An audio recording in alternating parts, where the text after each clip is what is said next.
Assalamualaikum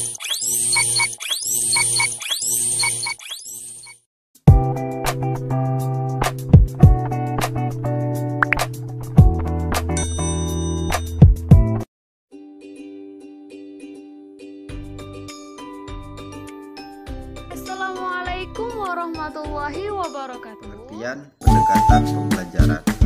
Pendekatan pembelajaran dapat diartikan sebagai titik tolak atau sudut pandang yang kita terhadap proses pembelajaran. Istilah pendekatan merujuk kepada pandangan tentang terjadinya suatu proses yang sifatnya masih sangat umum. Pengertian pendekatan pembelajaran. Pendekatan pembelajaran dapat diartikan sebagai titik tolak atau sudut pandang yang kita terhadap proses pembelajaran. Istilah pendekatan merujuk kepada pandangan tentang terjadinya suatu proses yang sifatnya masih sangat umum. Pendekatan pembelajaran akan melibatkan siswa mempelajari sesuatu dengan cara efektif dan efisien. Menurut Sanjaya, pendekatan pembelajaran dapat diartikan sebagai titik tolak atau sudut pandang kita terhadap proses pembelajaran. Menurut segala pendekatan pembelajaran merupakan jalan yang akan ditempuh oleh guru dan siswa dalam mencapai tujuan. Pendekatan pembelajaran merupakan aktivitas guru dalam memilih kegiatan pembelajaran. Tiap pendekatan pembelajaran tersebut mempunyai karakteristik tertentu dan berbeda antara satu dengan yang lainnya sesuai dengan fungsi dan tujuan tiap pendekatan. Jenis-jenis pendekatan pembelajaran. Variabel utama dalam kegiatan pembelajaran adalah guru dan siswa. Tidak akan terjadi kegiatan pembelajaran apabila kedua variabel ini tidak ada. Berdasarkan hal tersebut, maka pendekatan dalam pembelajaran secara umum dibagi menjadi dua, yaitu yang pertama pendekatan pembelajaran berorientasi pada guru, dan yang kedua pendekatan pembelajaran berorientasi pada siswa. Pendekatan mikir. Strategi pembelajaran adalah cara untuk membantu suksesnya proses pembelajaran. Karena pada strategi belajar terdapat desain atau rancangan yang bertujuan untuk mencapai tujuan pendidikan secara menyeluruh. Salah satu strategi pembelajaran yang dianggap mampu mengaktifkan peserta didik dalam kegiatan pembelajaran adalah pembelajaran mikir, yaitu merupakan singkatan dari memahami, interaksi, komunikasi, dan juga refleksi. Adapun maksud dari pembelajaran mikir tersebut yaitu satu, mengalami, yaitu pengamatan yang dilakukan oleh siswa. Yang kedua, interaksi, kegiatan diskusi yang dilakukan siswa. Yang ketiga, komunikasi, menjelaskan dengan bercerita yang dilakukan oleh para siswa dan juga guru. Yang terakhir yaitu refleksi, memberikan komentar terhadap pembelajaran yang sudah dilakukan pada hari itu. Baiklah, di sini saya akan menjelaskan tentang pengertian minat belajar menurut para ahli. Menurut Ahmadi Syardiansyah 2016, minat adalah sikap jiwa seseorang termasuk ketiga fungsi jiwanya, kognisi, fonasi, dan emosi, yang tertuju pada suatu dan dalam hubungan itu unsur perasaan yang kuat. Menurut Salameto, minat adalah kecenderungan yang tetap untuk memperhatikan dan mengenang beberapa kegiatan. Selanjutnya di sini akan menjelaskan tentang dua ciri-ciri minat belajar. Adapun dalam minat belajar memiliki beberapa ciri-ciri. Menurut Elizabeth Goodlock, ada 7 ciri minat belajar sebagai berikut. Yang pertama, minat tumbuh bersamaan dengan perkembangan fisik dan mental. Yang kedua, minat tergantung pada kegiatan belajar. Yang ketiga, perkembangan minat mungkin terbatas. Yang keempat, minat tergantung pada kesempatan belajar. Yang kelima, minat dipengaruhi oleh budaya. Nah, di sini selanjutnya akan menjelaskan tentang 3 faktor yang mempengaruhi minat belajar. Menurut Syardiansyah, minat belajar seseorang tidaklah selalu stabil, melainkan selalu berubah. Olehnya, itu berubah diarahkan dan dikembangkan kepada sesuatu pilihan yang telah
keempat, menggunakan beberapa macam bentuk dan teknik mengajar dalam konteks berbeda individual anak didik.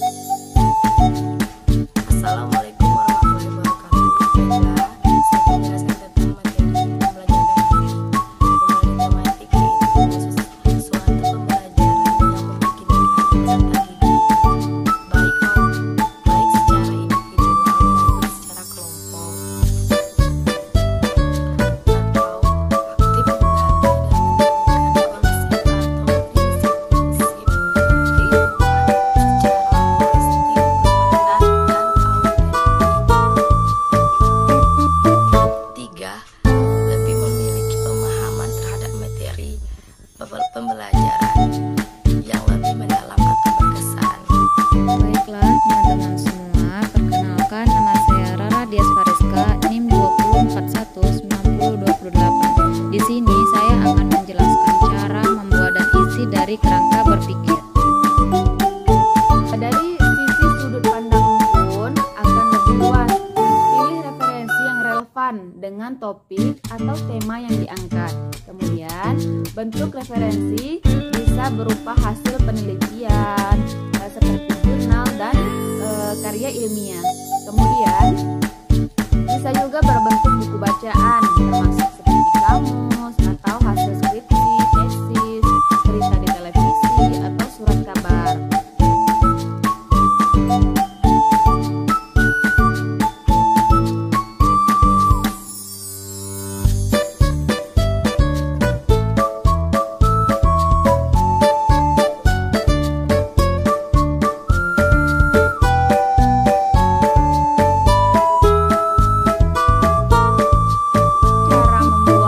Berpikir yang kedua yaitu mengumpulkan referensi.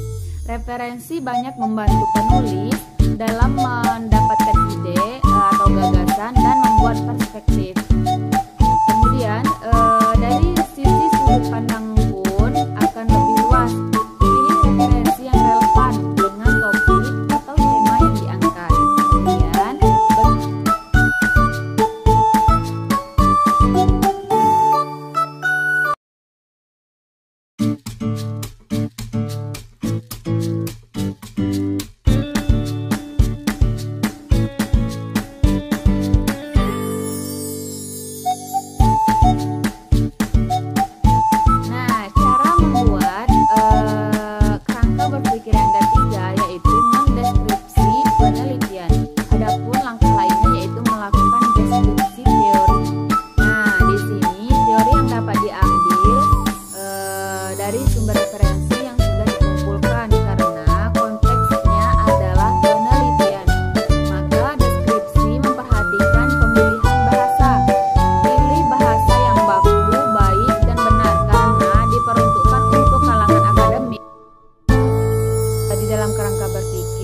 Kemudian lebih jelasnya bisa lihat di layar HP kalian ya.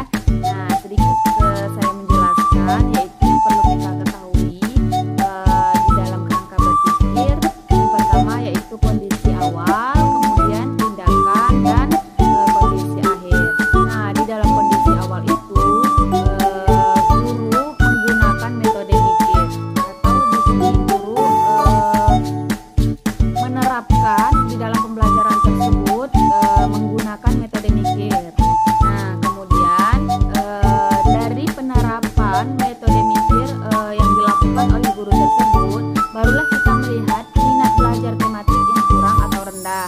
Nah, bisa kita ukur setelah pembelajaran apakah minat belajar ya menggunakan metode mikir ada peningkatan atau tidak. Nah, kemudian yang kedua yaitu tindakan. Nah, di dalam tindakan ini guru juga menggunakan metode mikir, yaitu guru tuh langsung melakukan. Nah, kalau kondisi awal nih guru hanya mengetahui. Kalau untuk tindakan guru sudah melakukan tindakan atau sudah melakukan penerapan metode mikir. Nah, kemudian itulah yang dinamakan siklus pertama. Jika pada siklus pertama ini dirasakan kondisinya belum membaik atau masih sedikit peningkatan, maka dilanjutkan pada siklus 2. Nah, siklus 2 ini sebenarnya kerangka berpikir ini bisa 2 siklus atau 3 siklus. Nah, di sini saya akan membahas hanya 2 siklus saja. Nah, untuk kondisi akhirnya di sini minat belajar siswa dalam pembelajaran tematik. Nah, disinilah kita melakukan evaluasi.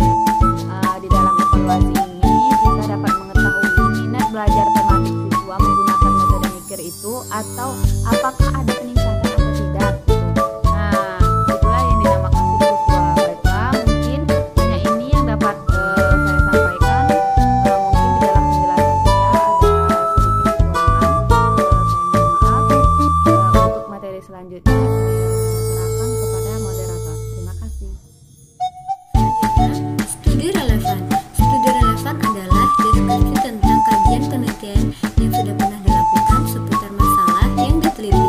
Dalam studi relevan ini terdapat beberapa skripsi yang kami ambil pada skripsi terdahulu. Pertama, penelitian yang dilakukan oleh Abdullah disimpulkan bahwa untuk penggunaan pendekatan dan mode pembelajaran harus mampu mengaktifkan siswa agar terdapat proses pada diri siswa dalam kegiatan belajar.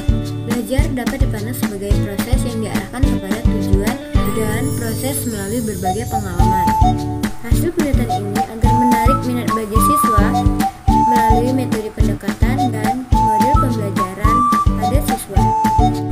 Dua, penelitian yang dilakukan oleh Fauza Jalal dapat disimpulkan bahwa pembelajaran yang dilaksanakan guru atau pendidik di dalam kelas akan dapat terlaksanakan dengan efektif dan efisien bila dilakukan dengan salah satunya dengan menggunakan model pembelajaran PyCharm. Hasil penelitian ini menunjukkan penerapan pendekatan dan model pembelajaran agar pembelajaran yang dilakukan berjalan dengan baik. 3. Penelitian yang dilakukan oleh Putri Fadila dan kawan-kawan disimpulkan bahwa untuk mengetahui tingkat keaktifan siswa selama proses pembelajaran berlangsung di dalam kelas. Hasil penelitian ini menunjukkan seberapa banyak siswa yang memiliki tingkat keaktifan selama proses belajar mengajar, sehingga memudahkan guru untuk menilai masing-masing siswanya. 4. Penelitian yang dilakukan oleh Muhammad Mukhlis disimpulkan bahwa menciptakan pembelajaran terpadu yang akan mendorong siswa keterlibatan dalam belajar, membuat siswa terlibat aktif dalam proses pembelajaran, dan menciptakan situasi